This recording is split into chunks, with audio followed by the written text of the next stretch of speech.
এই যে হাসিনা এবং হাসিনা সাথীরা আমাদের যে আরো কষ্ট দিয়েছে, আমাদের কে কষ্ট দিয়েছে, আমাদের কে আরো কিছু করেছে, সেটার জন্য আমরা তারে কিছুটা নিক্ষেপ করেছি।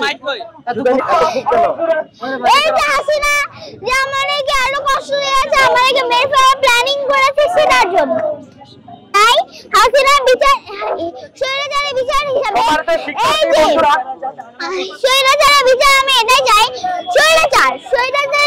স্বৈরাচার এবং স্বৈরাচারের সাথীরা যারা, তাদেরকে যত তাড়াতাড়ি সম্ভব যত তাড়াতাড়ি বাংলাদেশে আনা হোক এবং বাংলাদেশে এনে তাদেরকে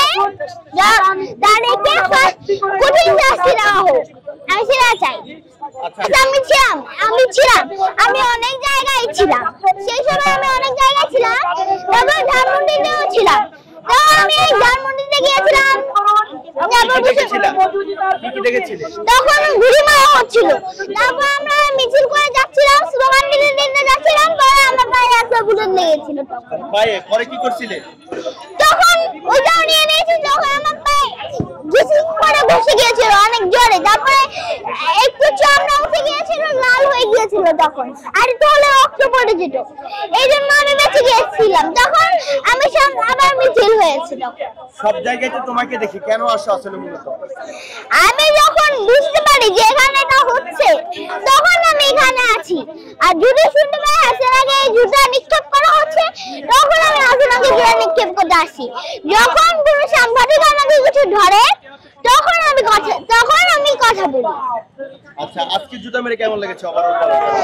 আজকে জুতা মেরে অনেক ভালো লেগেছে। তারপর আমরা যদি 3 টাইম মারতে পারি, তাহলে আমাদেরকে মর্যাদা দেওয়া হচ্ছে।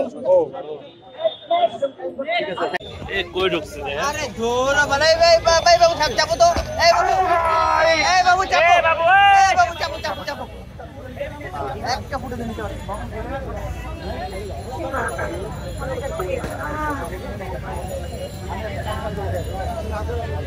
আরে শৈতান, আরে হাসিনা।